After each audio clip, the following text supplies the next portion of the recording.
Yaxshimisilar do'stlar, men Nazahat. Men sizlarga yulduz turkumi to'g'riliq so'zlab beray. Endi bu 1 yillik planga qarab Yupiterning qo'shkezak yulduz turkumiga kirganda qandaq ishlar bo'ldi deganni bilishdan burun biz oldi bilan bularning xarakterini bilishimiz kerak. Yupiterning qanday xarakteri bor?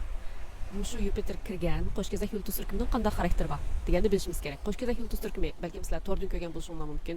Qo'shkezak yulduz turkumining xarakteri gapdan. O'yinchi, yinik, bir narsaga shunday qiziqdi degandek. Shunday xarakteri bor. Misli bu qo'shkezak yulduz turkumining xarakterini kitobda yozilishicha söz uchur kichik bolalar, ermak hayvonlar yaqin musofirlik sayohat va qatnashni o'z ichiga oldi. Endi Yupiterninki alayligini desak, buni ko'p astrologlar buni yulduz turkumi tadqiqotchilari buni qut yulduzi deb qaraydi. Endi buni yana bir muhim roli menimcha bo'lganchada qut yulduzi bo'lishdan boshqa yana har bir kirgan xonani yulduz turkumining xarakterini kuchaytirish rolini o'ynaydi, albatta. Bu yana qut yulduzi.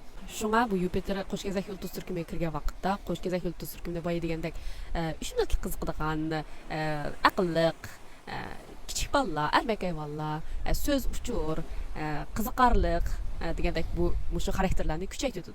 Shu umumiylik ta'sirini desak, kasbiy xabarlardan boshqa, ya'ni biz kunda ko'rib turadigan kasbiy xabarlardan boshqa, ya'ni dangliqlarning ismi chiqib qolgan odamlarningki ko'z quloqninki ish pishig'ini chiqaradigan apqashli gaplar, xabarlar ko'plab ketadi. Ham kishilar buningki yog'anligini bilib tursa, uni taqtishadi. Necha vaqtdan beri palanim, pokonim, palani o'g'lan, pustani qizim deb mundaq palani ochimiz, amimiz ochimiz degandek mundaq nomlarga erishib qolgan odamlar bo'lsa, ularningki yana gumoniy gaplar ko'paydi desak bo'ldi. Chunki bu qo'shkezak yulduz turkumi intayin aqlliq. Bir odamning degan gapiga agishib ketmaydi. O'zini yana bundaqmi emasmi degan bir gumoniy bundaq gaplar bor. Ham shuni deyishga jur'at qila oladi shunlashqa. Bu Yupiter buning xarakterini kuchaytirganligi uchun to'g'rilarda quloqdan quloqqa shu burun nom chiqib qolgan kishilarningki rost bo'lsin, yolg'on bo'lsin, gumoniy xabarlar ko'payib ketadi. Demakchi, nadunchalar yomon, palampusdan ishlam bo'lgan-ku, palampusdan gap degan-ku degandek gaplarni apqashli gap bo'lsin, rost bo'lsin, yolg'on bo'lsin, o'sha gaplar ko'payib ketadi. Burun ham palan narsa yaxshi, pistan narsa nachar deb mundaq bir qutublanib qolgan bir narsalar bo'lsa, shular nech qutubga bo'linib ketadi yoki ulardan gumoniy fikrlar chiqadi.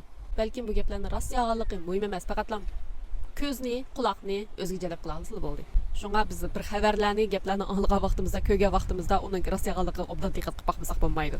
Shunga bu bir yilning ichida hammadan muhimi bo'lgani ko'ngil ichish desak bo'ldi. Shunga madahlarning bozorishda ko'p ketadi desak bo'ldi. Masalan, necha xil ovozdan, necha xil talaffuzda bir narsani qiziqarli so'zlaydiganlarningki bozorishda ko'p ketadi. Hozir 4-qut masalan bir intayinligi ichini pishirgan bir gapni qiziqarli bir narsa deb qo'ysalar balkim nom chiqib ketishi mumkin. Shunchalik qiziq bir gaplarni qiziqarli so'zlamaydiganlar jiq. Endi sizlarning gapinglarni balkim inta bak muhim, intan kasbiy gaplar bo'lsin, balkim haqda anglamasligi mumkin. Shunlashqa endi deyman. Navbat o'qituvchi bo'lsangiz, cho'qim darsingizda qiziqarli so'zlang demakchi. O'quvchilaringizni jalb qila olsangiz bo'ldi. Masalan, men o'qitgan vaqtimda bir muallim bo'lgan. 10 minut dars so'zlaydi. 10 minutdan keyin 2 minut bir qiziqarli ya bir ovoz chiqirdi, ya qiziqarli bir rasmni laqabini chaqirib qo'ydi yoki ishqib shunday xuddi tulumni to'qmoq chiqqandek bir gaplarni ya bir ishlarni qilib qo'ydi. Shunlarimiz uyg'onib ketadi. Shunchalik zerikishlik darsni shu muallim qanday bir ishlarni qilarkan deb hech kim uqilmaydi, shundan darsni qilib tushadi. Intayin aqlli bir bo'lgan usul bu.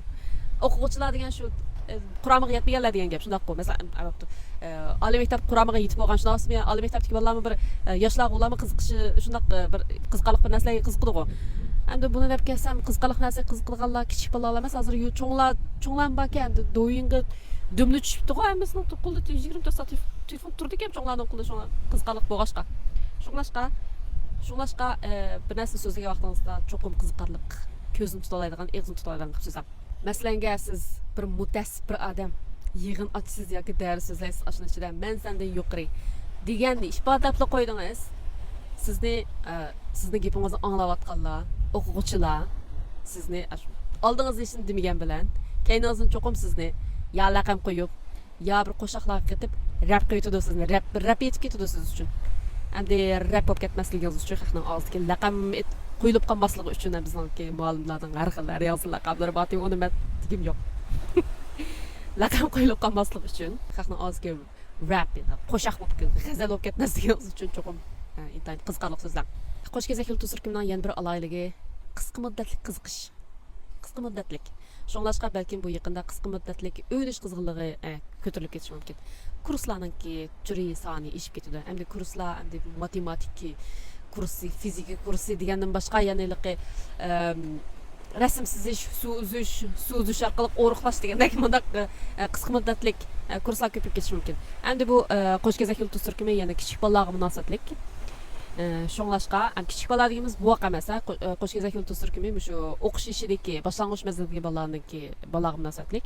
Mushu mezgilda cho'nglarning bu bola bo'g'isi keldi. Bolaligini eslab qilish mumkin. Bolalardek bir mijozlar chiqish mumkin, qiyg'itib sakrigisi kelishi mumkin şoňlaşqa.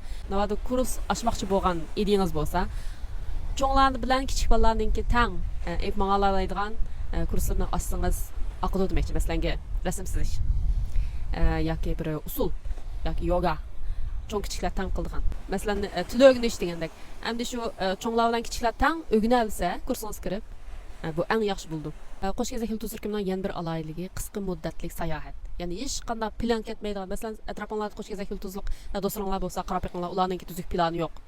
Aldık kelgende uçurganını oy deplab qiziqish bo'yicha qildi. Ashunga o'xshash tuzuk plan ketmaydigan, somkisini chiqib atganda chiqib qaytib kira oladigan bunda qisqa muddatlik sayohat ko'payib ketadi. Qo'shkezak yulduz turkumining yana bir aloyiligi qatnash quroli. Bu Yupiterning kirishi bilan balkim yangi qatnash quroli sejilishingiz mumkin. Endi konisi buzilib ketsa, yasashingiz mumkin. Endi qandaq bo'lsin bu Yupiter ben qut yulduzi degandan bakarak shu kirgan yulduz turkumining xarakterini kuchaytirdi deb qarag'anligim uchun mala emas, nurg'un yulduz turkumi tadqiqotchilari bu shundaq deb qarag'anligi uchun menimcha qatnash qurolingizning sal pal o'tib ketadi degan bir bundaq masala chiqqan bo'lsa cho'qim yasang. Endi bu ahvollarning hammasi kelayli iyungacha, ya'ni 6-oyning 10-gacha bo'ldi. Kelayli 6-oyning 10dan keyin bu qisqushbaq yulduz turkumiga kirib ketadi. Endi uning 10-ki plani ayrim bo'ldi. O'chani yana so'zishi mumkin, qiziqsanglar.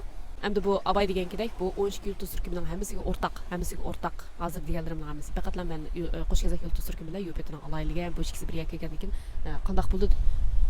Endi bu ikkisi birga kelgandan keyin qanday bo'ldi deganini so'zladim. Endi men buni 12 yulduz turkumiga kirgan vaqtda har bir yulduz turkumiga qanday ta'sir ko'rsatdi deganni so'zlab beray.